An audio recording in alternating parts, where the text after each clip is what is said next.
सभी त्रिस्तरीय पंचायती राज के जनप्रतिनिधिगण, सभी भारतीय जनता पार्टी, जनता दल यू, लोजपा, रामविलास, हम पार्टी और रालो सपा के सभी नेतागण, कार्यकर्ता बंधुगण, जयनगर के सभी विभिन्न गांवों से आए हुए सामाजिक कार्यकर्ता बंधुगण, उपस्थित मातृशक्ति बहनें और उपस्थित नौजवान मित्रगण, छायाकार पत्रकार बंधुगण, प्रिंट इलेक्ट्रॉनिक मीडिया, आज ये मतदाताओं के प्रति धन्यवाद ज्ञापन करने के लिए मैं आया था और मेरा ही अभिनंदन होने लग गया। तो ये एक परिपाटी बनी हुई है। मैं पटना में जैसे ही आपने विधायक बनाकर भेजा, बिहार सरकार ने आपकी जनभावनाओं को सराहा और मुझे मंत्री पद की शपथ 20 तारीख को दिलाई गई।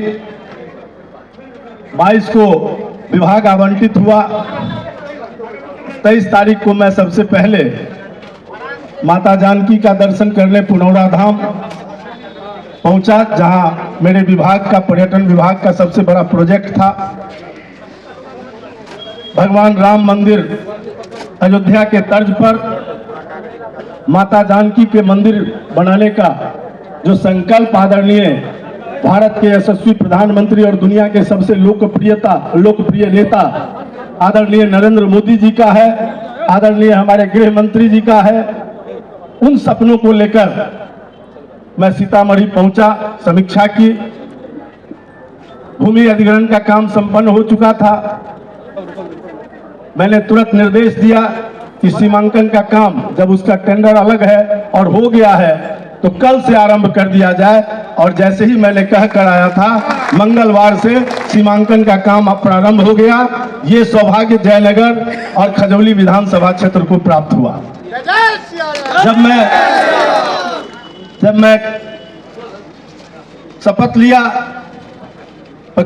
शपथ के बाद मैं जब प्रभार लिया अपने विभाग का 25 तारीख को, तो शाम को इसी मधुबनी जिले के डीएम रहे लोकेश कुमार जी, जो हमारे सेक्रेटरी हैं पर्यटन विभाग के, उनका फोन आया और कहा कि आज जानकी मंदिर का टेंडर भी फाइनल हो गया, डिसाइड हो गया।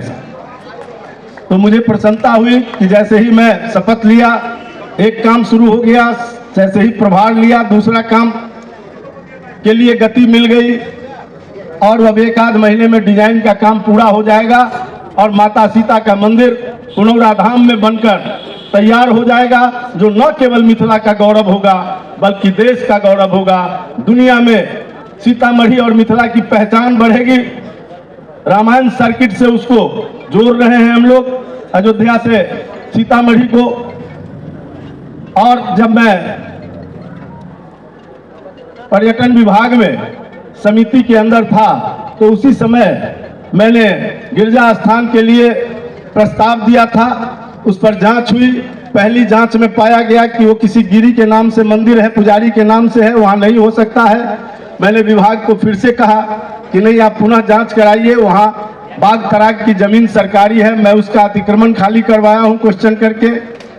तालाब वहां सरकारी है, वहां काफी जमीन है जहां विकास हो सकता है।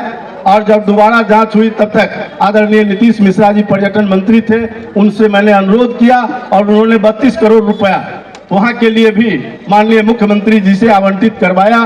जो खजौली जिस दिन आए थे, जीवछ और कमला के पुनर्जीवन लिंक का उद्घाटन कर शिलान्यास करने, उसी दिन उन्होंने 32 करोड़ की राशि डिलीवर किया, आवंटित किया वहां के लिए भी, गिरजा स्थान के लिए। तो एक बड़ा सर्किट जिसको बढ़ाते हुए कलानेश्वर का भी हमने सर्वे करा लिया था पहले ही, विश्वामित्र स्थल का भी सर्वे हो चुका है।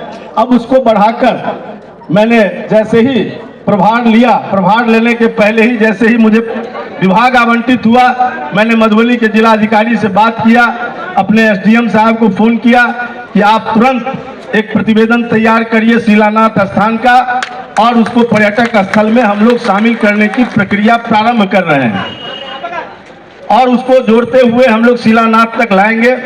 और पूरे बिहार में कला संस्कृति विभाग जो मेरे ही पास है, दोनों विभाग आपने तो केवल मंत्री बनाने के लिए कहा था, लेकिन आपका स्नेह, आपका प्रेम आदरणीय मुख्यमंत्री और हमारे आदरणीय सम्राट चौधरी और DS सिन्हा जी को इतना था कि एक के बदले 2 विभाग दे डाला और दोनों जुड़ा हुआ है।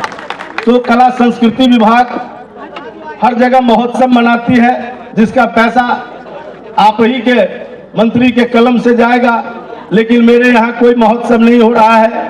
तो मैंने कहा कि कमला महोत्सव का प्रस्ताव आप भेजिए और कार्तिक पूर्णिमा के अवसर पर सरकार की ओर से यहाँ कमला महोत्सव करवाने का हम निर्णय करेंगे। तो ये सब चीज मैंने तुरंत अपना शुरू किया कि जैसे ही प्रभार मिला, जैसे ही मैंने पदभार ग्रहण किया, उसके साथ ही काम करना शुरू कर दिया।